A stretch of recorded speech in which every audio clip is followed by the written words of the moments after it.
I remember my grandma's favorite story was about how everything costs 2 cents when she was young.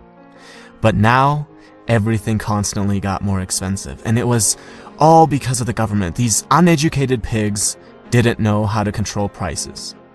And when I was privileged enough to hear this story, her complaining would last for hours and hours. And that's exactly what reactive people do. They always focus on the things that they cannot control. It's not possible that a concept like inflation would exist, and if it did, it's impossible that they wouldn't know about it.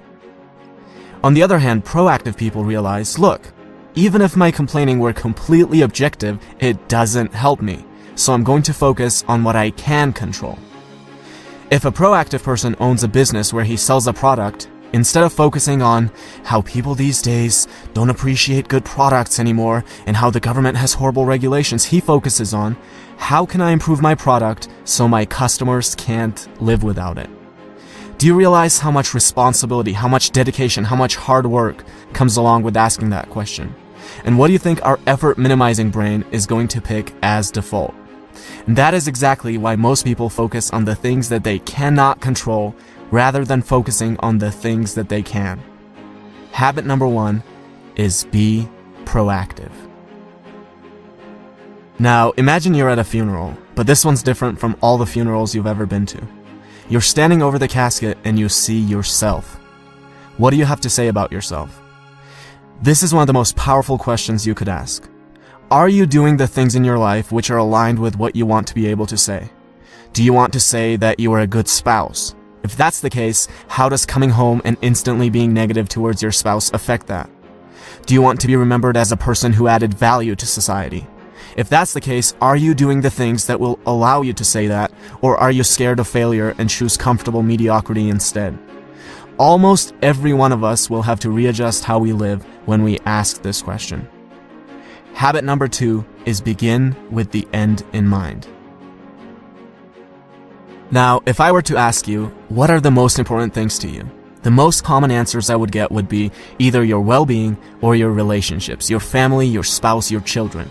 You would never ever say organizing papers or watching TV.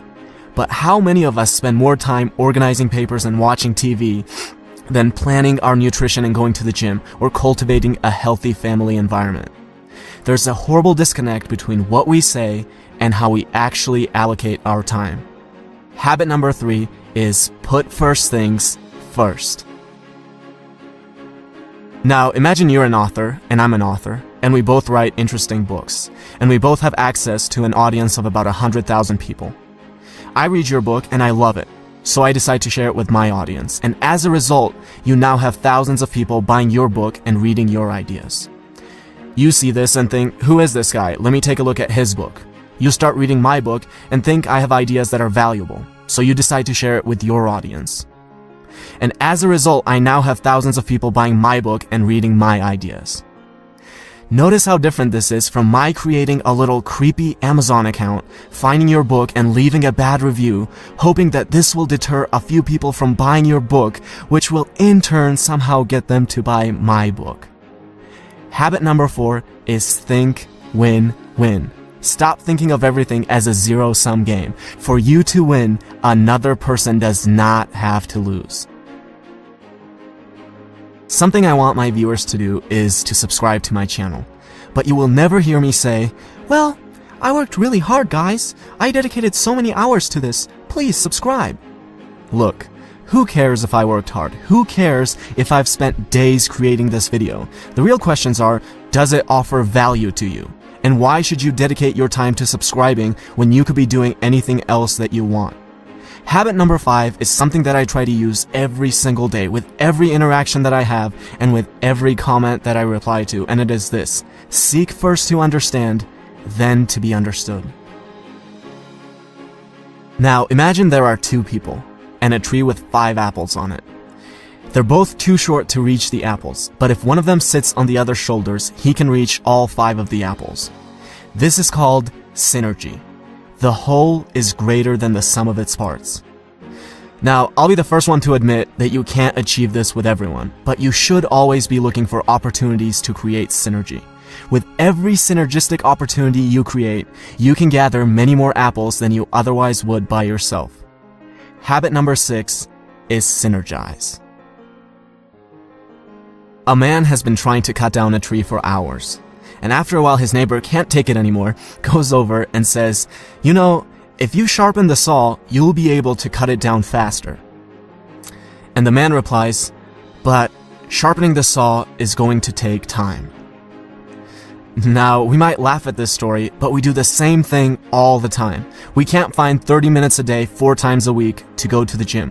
Our health deteriorates to a point where we're physically incapable of being effective. We can't read a book for 15 minutes a day and mentally stimulate ourselves. No, these things take too much time. And then we have the audacity to ask for little tips and tricks on how to be effective. It's like telling your engineer, "Don't worry about the foundation. Where can we get the magic bricks that will float in the air?" Habit number 7 is sharpen the saw. And these are the 7 habits of highly effective people by Stephen Covey.